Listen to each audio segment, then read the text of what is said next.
নমস্কার বন্ধুরা, আপনাদের স্বাগত জানাই আমাদের channel Simran creative kitchen and লাইফস্টাইলের আরেকটা নতুন এপিসোডে। আজকে থাকছে আপনাদের জন্য একটা ডালের রেসিপি। খুব সহজে আর খুব সুস্বাদু এবং পুষ্টিকর এই ডাল আপনারা এটা বাড়িতে তৈরি করতে পারবেন। আজকে আমরা আপনাদের জন্য নিয়ে এসেছি পালং শাক দিয়ে মুসুর ডাল। এর জন্য আমরা এখানে নিয়েছি মুসুর ডাল হাফ কাপ, একটা মিডিয়াম সাইজের পেঁয়াজ ছোট ছোট কুচো করে নিয়েছি, পালং শাক নিয়েছি প্রায় 200 থেকে 250 গ্রাম মতো। পালং শাকের পাতাগুলো কেটে ভালো করে ধুয়ে নিয়েছি।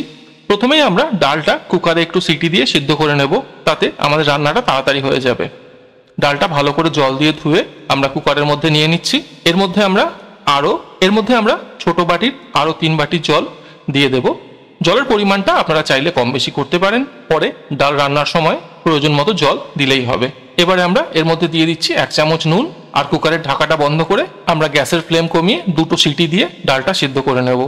যতক্ষণ ডালটা সিদ্ধ হচ্ছে আমরা পালং শাকগুলোকে এরকম ছোট ছোট কুচো করে কেটে নেব। 2টো সিটি পরে ডালটা দেখতেই পাচ্ছেন খুব সুন্দরভাবে সেদ্ধ হয়ে গেছে। এরপর আমরা চলে আসি রান্নায়। প্রথমেই কড়াই গরম করে কড়াইতে সর্ষের তেল নিয়ে নিচ্ছি। এই রান্নাটা কিন্তু সর্ষের তেলেই করবেন। তেল গরম হয়ে এলে এর মধ্যে ছোট চামচের 1 চামচ দিচ্ছি কালো জিরে ফোড়ন, আর 5-6টা রসুনের কোয়া কুচো কুচো করে এর মধ্যে দিয়ে দেবো। রসুনটা অপশনাল, আপনারা রসুনের গন্ধ পছন্দ না করলে নাও দিতে পারেন। যে পেঁয়াজটা আমরা কুচো কুচো করে কেটে রেখেছিলাম সেটা তেলের মধ্যে দিয়ে দিচ্ছি, এবং পেঁয়াজটা যতক্ষণ না হালকা বাদামি হয়ে আসছে ততক্ষণ অবধি আমরা এটাকে ভেজে নেব। এরপর আমরা কুচো করে রাখা পালং শাকগুলো এর মধ্যে দিয়ে দিচ্ছি। পালং শাকটা দেখতে অনেকটা মনে হয়, কিন্তু এটা একটু পরেই মজে গিয়ে একদম অল্প একটু হয়ে যাবে।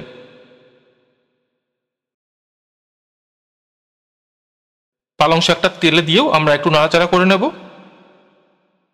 যারা প্রথমবার আমাদের চ্যানেল দেখছেন তাদের অনুরোধ করব সাবস্ক্রাইব করে আমাদের পাশে থাকার জন্য, আর যারা নিয়মিত আমাদের ভিডিও দেখেন তাদেরকেও আমরা জানাই অসংখ্য ধন্যবাদ। পালং শাকটা একটু মজে এলে আমরা এর মধ্যে দিয়ে দিচ্ছি নুন। এখানে আমরা 2 চামচ নুন ব্যবহার করেছি, আর ছোট চামচের 1 চামচ দিয়ে দিচ্ছি হলুদ গুঁড়ো। বিভিন্ন রকম নুনের নোনতা ভাব কিন্তু এক এক রকম হয়, আপনারা সেই অনুযায়ী আপনাদের স্বাদ অনুযায়ী নুনটা ব্যবহার করবেন। অল্প একটু সময় এটাকে ঢাকা দিয়ে রেখে দেবো যাতে শাকটা সিদ্ধ হয়ে যায়।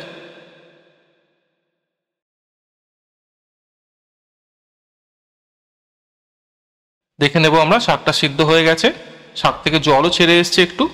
এই অবস্থায় আমরা সিদ্ধ করে রাখা ডালটা কড়াইতে দিয়ে দিচ্ছি। এর মধ্যে প্রয়োজন অনুযায়ী জল দিচ্ছি, আপনারা যতটা পরিমাণ ডাল ঘন রাখতে চান সেই অনুযায়ী জল ব্যবহার করবেন। এরপর এটাকে আমরা গ্যাসের ফ্লেম হাই করে ফুটতে দেব।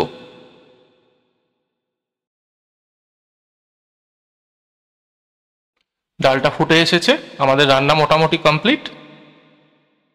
এই অবস্থায় প্রয়োজন হলে একবার একটু নুনটা চেখে দেখে নেবেন। আমাদের পালং শাক দিয়ে ডাল রান্না একদম কমপ্লিট। দুপুরবেলা গরম ভাতের সঙ্গে এই পালং শাক দিয়ে ডাল খেতে কিন্তু দারুণ লাগবে। যারা শাক খেতে পছন্দ করেন না তারাও কিন্তু ডালের মধ্যে এই শাকটা দেখবেন খেতে খুবই পছন্দ করবে।